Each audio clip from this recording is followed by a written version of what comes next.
अब आगे बढ़ते हैं और फार्मा शेयरों पर रुख करते हैं। लगातार दूसरा ट्रेडिंग सेशन जब आप देखिए फार्मा शेयरों में अच्छी खासी तेजी हमें देखने को मिल रही है। आज भी 1.25% के करीब तेज होकर इंडेक्स पूरा काम काज करता आपको दिखेगा।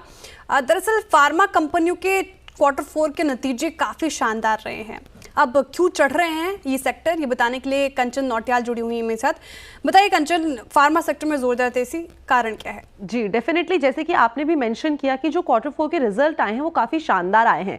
बेसिकली जो स्ट्रीट ने एक्सपेक्टेशन लगाई थी नतीजों की, उससे जो नतीजे हमें देखने को मिले काफ़ी ज़्यादा सॉलिड साइड में देखने को मिले। पूरे सेक्टर की बात करें तो ये ग्लोबली काफ़ी ज़्यादा एक्सपोज्ड है, लेकिन सारी चीज़ें होने के बावजूद भी यहाँ पे जो रेजिस्टेंस है काफ़ी तेज़ी से बना हुआ है। अब अगर हम पिछले 1 साल की बात करें तो यहाँ पे जो ओवरऑल रेवेन्यू ग्रोथ देखने को मिली है according to department of pharmaceuticals, तो वो रही है करीब करीब 8%। की यही नहीं बल्कि अगर हम ग्लोबली भी बात करें तो इंडियन फार्मा का जो ग्रिप है वो हमें और भी ज्यादा स्ट्रॉन्गर साइड में जाता हुआ दिखाई दिया है। इसके साथ साथ अगर वॉल्यूम बेस की बात करी जाए तो इंडिया का जो नंबर आता है सप्लाई में, वॉल्यूम में, वो आता है तीसरे नंबर पर। और यही नहीं, अगर ग्लोबली अगर हम जेनरिक दवाइयों का एक्सपोर्ट भी देखें तो वहां पे इंडिया का जो कंट्रीब्यूशन है वो करीब करीब हमें 20% का देखने को मिलता है।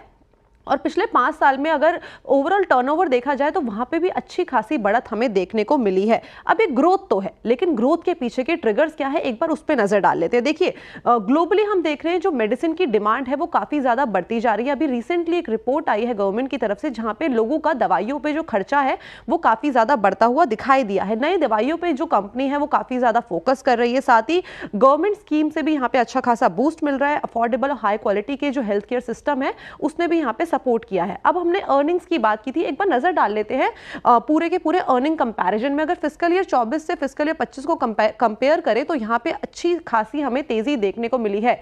अगर आप देखेंगे लॉरस लैब तो यहाँ पे 111% का इसके प्रॉफिट में हमें इजाफा देखने को मिला है। इसी तरीके से ल्यूपिन डेवीज लैब में भी अच्छी खासी बढ़त देखने को मिली। यही नहीं बल्कि टोरेंट, सिप्ला, साथ में जो बायोकॉन है, यहाँ पे भी जो नंबर्स है वो हमें शानदार देखने को मिले हैं। ये तो हमें नंबर्स की बात कर ली, कंपनी को कितना प्रॉफिट हुआ है, लेकिन अब बात करते हैं कि इन्वेस्टर्स को कितना प्रॉफिट हुआ है। इन्वेस्टर फ्रंट पे भी यहाँ पे जो नंबर्स देखने को मिले काफी ज्यादा रोबस्ट देखने को मिले। 1 साल में अगर आप परफॉर्मेंस देखेंगे तो जोरों शोरों से यहाँ पे भी जो रिटर्न है वो जनरेट होते हुए दिखाई दिए हैं। इसके बाद आगे का जो नजरिया है वो किस तरीके का है उसके ऊपर एक बार बातचीत कर लेते हैं। काफी सारे ब्रोकरेज का और एनालिस्ट का हमने अनुमान लिया है। उनका मानना है कि हमें रेवेन्यू में और साथ साथ जो वॉल्यूम ग्रोथ है वो स्टेबल दिखाई देगी आने वाले क्वार्टर्स में भी। साथ में जो फिस्कल ईयर 26 है वहां पे अनुमान ये जताया जा रहा है कि जो वैक्सीन की सेल है वहां पे एक अच्छा खासा हमें जंप देखने को मिल सकता है। और काफी सारी कंपनीज ऐसी है जिन्होंने जियोपॉलिटिकल सिचुएशन को देख के जो अपनी इन्वेंट्री है उसको अभी से पाइल अप कर लिया है कि शॉर्ट टर्म में जो चैलेंजेस है उसका सामना ना करना पड़े, और जो नए लॉन्चेस है वहां पे भी अच्छा खासा फोकस है। ओके, तो मेडिसिन डिमांड अच्छी, अर्निंग्स भी अच्छी रही है स्पेस में। शुक्रिया कंचन तमाम जानकारी के लिए। नीरज जी, अगर आप फार्मा स्पेस देखें, ठीक ठाक रिटर्न जनरेट किया है इसने, अर्निंग्स भी अच्छी रही है। स्पेस पर आपका आउटलुक क्या होगा, साथ ही कौन से स्टॉक्स का चयन करेंगे स्पेस से?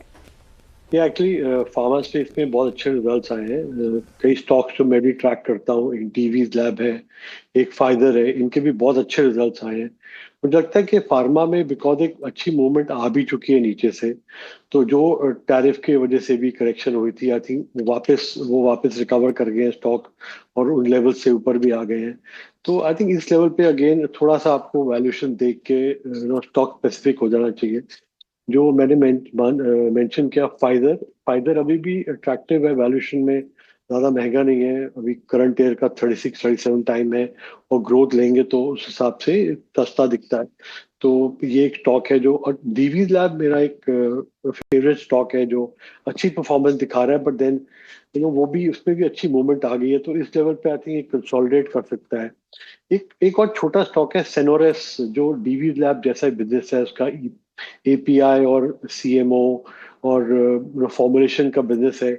उसका एक US FDA approved manufacturing facility US में भी है। तो वो एक स्टॉक है जो आई थिंक जिसको मिड कैप या छोटे स्टॉक में आई थिंक इन्वेस्टमेंट करनी है, उसके अंदर भी आदमी उसको उसमें भी इन्वेस्टमेंट कर सकते हैं।